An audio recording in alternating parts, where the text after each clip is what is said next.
Guna untuk meningkatkan toleransi beragama pada era digital saat ini, Universitas Jember menyelenggarakan workshop bertajuk Peran Nilai-Nilai Pancasila dalam Meningkatkan Toleransi Beragama pada Era Digital yang diselenggarakan di Aula Lantai 3 Gedung Rektorat Universitas Jember.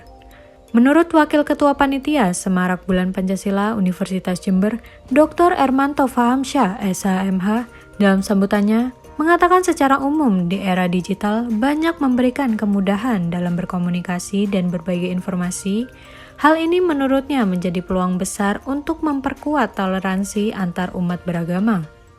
Namun, era ini juga membawa tantangan yang signifikan seperti isu intoleransi, ujaran kebencian, dan hal negatif lainnya di media sosial. Oleh karena itu, melalui workshop ini, kita semua akan coba membahas bagaimana nilai-nilai Pancasila dapat dijadikan landasan untuk tetap dan terus menjaga serta mempromosikan toleransi dalam masyarakat yang beragama. Sementara itu, Dr. Fendi Setiawan, SHMH, selaku Wakil Rektor Bidang Kemahasiswaan dan Alumni Universitas Jember, mengungkapkan ada 5 isu strategis yang akan beririsan dengan tema kegiatan ini. Yang pertama, melemahnya pemahaman wawasan Pancasila. Yang kedua, menguatnya eksklusivisme sosial. Yang ketiga, terjadinya kesenjangan sosial yang semakin menajam. Yang keempat, lemahnya pelembagaan Pancasila. Dan yang kelima, lemahnya keteladanan dan perilaku baik di ruang publik. Ini berkaitan dengan wawasan kesejarahannya, wawasan konseptualnya, wawasan yuridis, wawasan visional, dan wawasan implementatif dari Pancasila sendiri. Terutama nanti dalam perilaku berkewargaan dalam konteks toleransi beragama. Yang kedua, Bapak dan Ibu sekalian, ada persoalan terkait dengan menguatnya eksklusivisme sosial.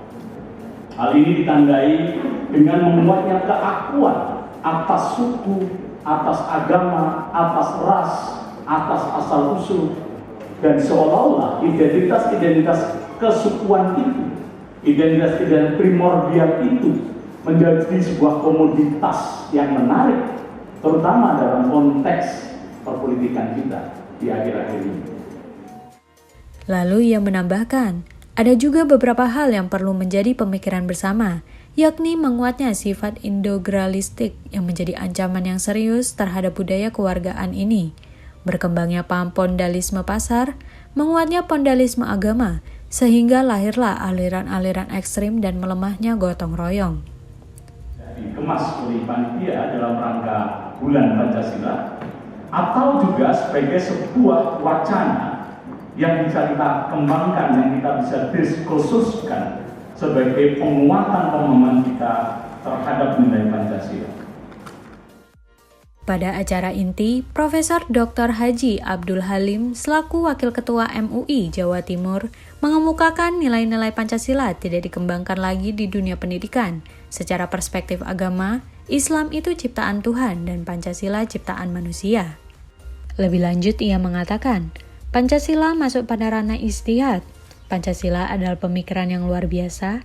Setiap orang diberi ruang untuk ijtihad, perbedaan yang saling melengkapi, karena rangkaian konferensi satu tujuan yaitu untuk ijtihad jama'i diterima secara kolektif.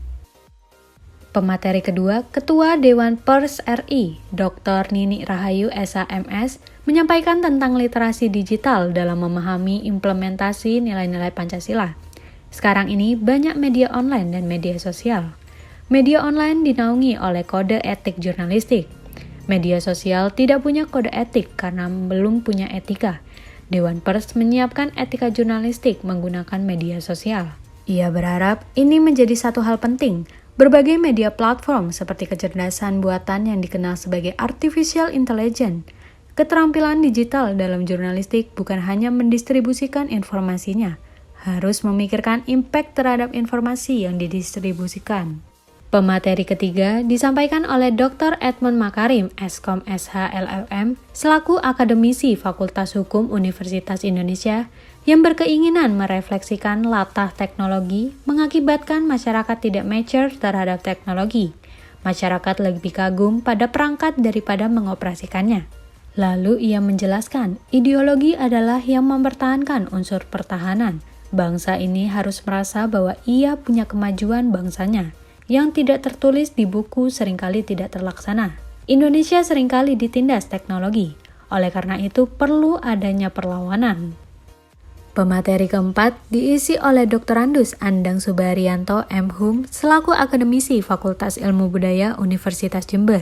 Ia menjelaskan tentang Pancasila dan multikulturalisme di era digital. Ia mengomparisikan pemerataan di bidang ekonomi dan pemerataan martabat orang atau sekelompok orang. Lalu ia menambahkan, Pancasila mempunyai sisi integratif, keanekaragaman, pluralisme di Indonesia. Ternyata sudah dimiliki mekanisme kultur untuk integrasinya. Maka sesungguhnya yang lebih penting adalah bagaimana masyarakat memiliki resolusi dan reintegrasi sesuai dengan ucapan Soekarno. Pancasila kita gali dari bumi Nusantara.